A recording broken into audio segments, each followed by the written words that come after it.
We had an introductory quiz about stress that you probably looked at already. Then we have a second quiz about stress that I'd like to go through with you now and think about what's in these questions. So in this quiz, quiz 1B, which is about stress, in the first question, we have this stepped bar and it's got some force pulling on it, 4,000 pounds. And the first question is, what is the stress across section A here? So what do we know? We know the force, 4,000 pounds. We sort of know the area. We're not explicitly given the area, but we're given the 2 by 2 dimensions so we could find the area. 2 by 2 is 4. And we're supposed to find the stress.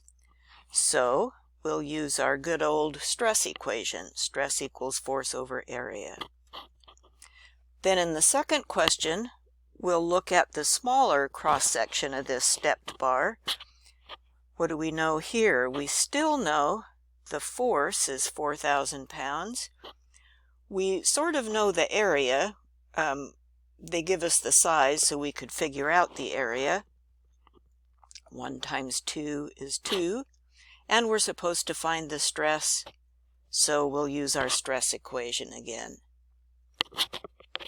In the third question, we have this 12 by 12 column sitting on a footing, and it's loaded with 5,000 pounds of force. And first of all, let's figure out, we're going to figure out the stress in the column, so first let's figure out how big is the area of that column. And what do? Well, 12 by 12 is what? 12 by 12 is 144 square inches in that column. So that's our area. Our force is 5,000 pounds. So we can do our good old stress equation, force over area, and find the stress in that column. Now let's find out the area of this footing, and then let's figure out the stress in the soil under the footing. So that footing is 48 by 48, and 48 by 48 gives us 2304. That's the number of square inches of area. Now, when it says find the stress in the soil, what is causing the stress is this footing that's smashing down on the soil. So to find the stress in the soil, we just need to use the area of this footing. And we just figured out the area is 2304. The force is still 5,000 pounds, so we can still use our good old stress equation. Let's go on to the next one. Here we have tensile force pulling on a square bar, a 4 by 4 bar, and the force is 24K. Now, you probably remember that K stands for 1,000, so that's 24,000 something. And American engineers, for some reason, never write pounds when they're doing 1,000 pounds. When they write 24K, they always mean 24,000 pounds in the American system.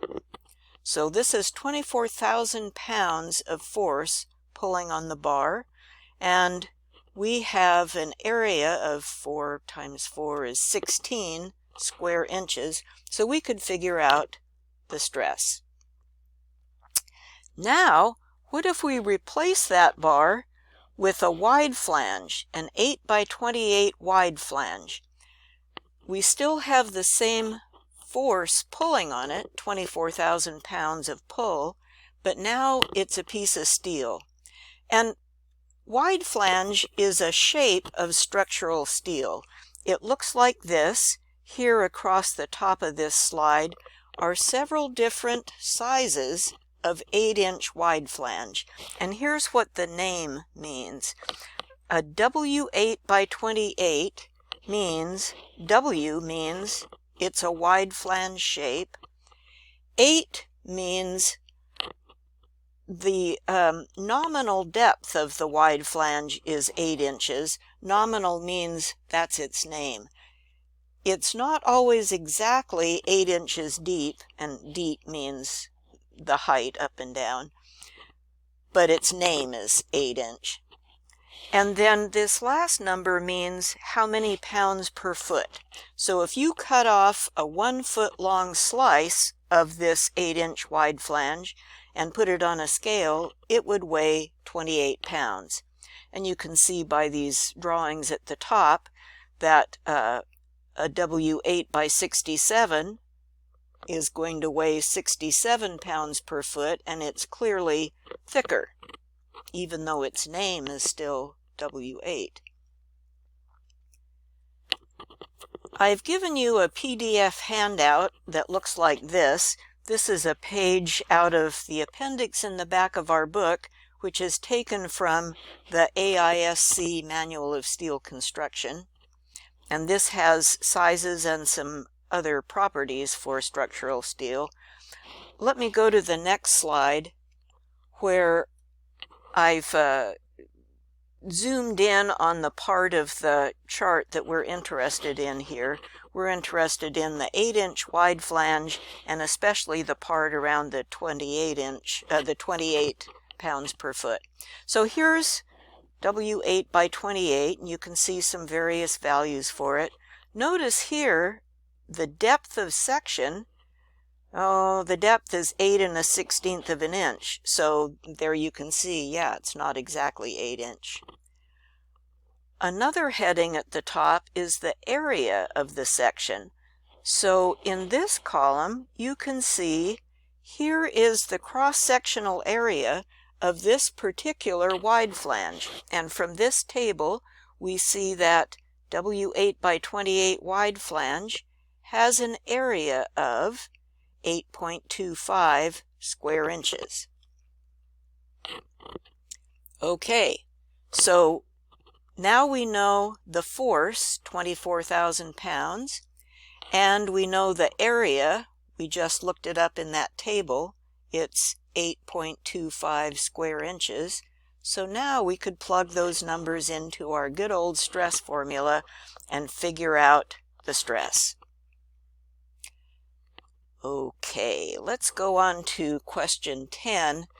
Question 10 is about a pipe rack, and I wanted to show you just what the heck is a pipe rack. This blue and white drawing at the top of the slide is out of a pipe drafting book, so this shows you kind of what a pipe rack is in cross-section. And I put some photos at the bottom of the slide, bottom and side of the slide, of some pipe racks in the utility tunnels that run under the LCC campus. So in any big institutional setting, you have lots of pipes carrying water and conduits for electricity and gas and one thing and another. And so we try to keep those pipes organized in some kind of rack or other. In this problem, the rack looks like this. So it's got a cradle for some pipes, and there are some 3/8 diameter rods supporting this rack. And we're told the allowable stress for one of those rods is 24,000 psi. So first we're going to find what is the area of one of these round rods. And you'll remember we've talked a little bit before about how to find the area of a circle, and we could use either one of these flavors of the formula. We might like area equals pi r squared because it's easy to remember. So when you're thinking about finding the area, if you're using pi r squared, they tell you that this rod is 3/8 of an inch in diameter. Well, how do you punch that into your calculator? If you punch 3 divided by 8, you'll find out that the decimal equivalent is 0.375. But you want the radius, so half of that diameter is the radius, 3/16 of an inch is 0.1875. So that's the number you can punch into your area equation. Sorry if that was a little bit rambling.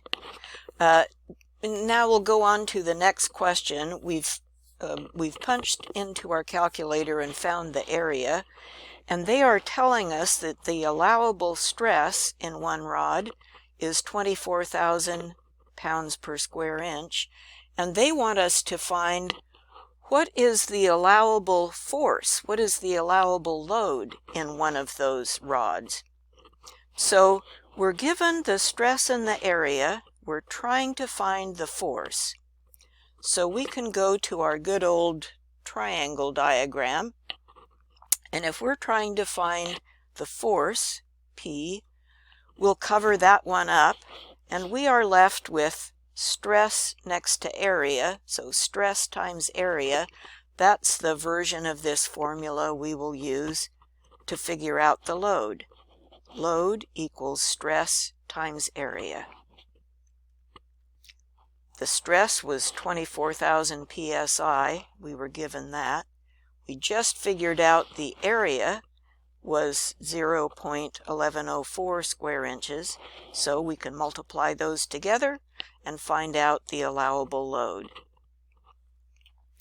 In the last couple of questions, we have dimensioned lumber. It's been dressed down to smooth, and we're trying to find out how big a square post do we need if we have 10,000 pounds of force sitting on top of this post, and this wood, this is Douglas fir, has an allowable stress of 1700 psi. So first let's find what area we need.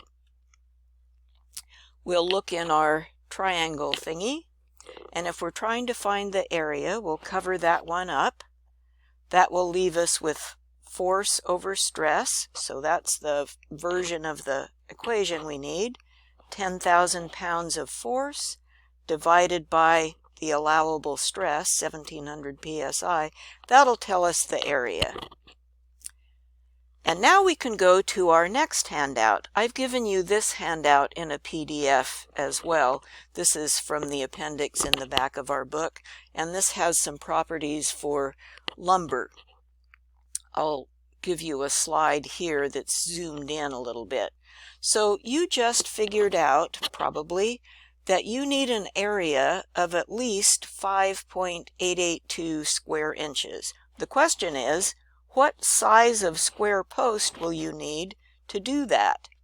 So here along the left are the sizes of posts, and here in this column, in sort of the middle, are the areas of those posts. And I've just picked out, highlighted the ones which are square, because we're supposed to be looking for a square post, and here are their areas. We need a square post that has an area of at least 5.882. We could do bigger, we just can't do smaller. So you can probably see here which post you need. Finally, I just wanted to point out that this triangle is just a shortcut. It's kind of handy. Some people like it. If you don't like it, though, you don't have to use the triangle. You can do plain old algebra. So, for example, we were just looking at how to find the area. Well, here's our stress formula. To find area, first let's get the area up. We want it by itself, so we'll multiply both sides by A. The A's cancel out. Now we have A times stress equals P. Now we'll divide both sides by stress. The stresses cancel out. And now we're left with A equals force over stress, which is what we got by using our triangle.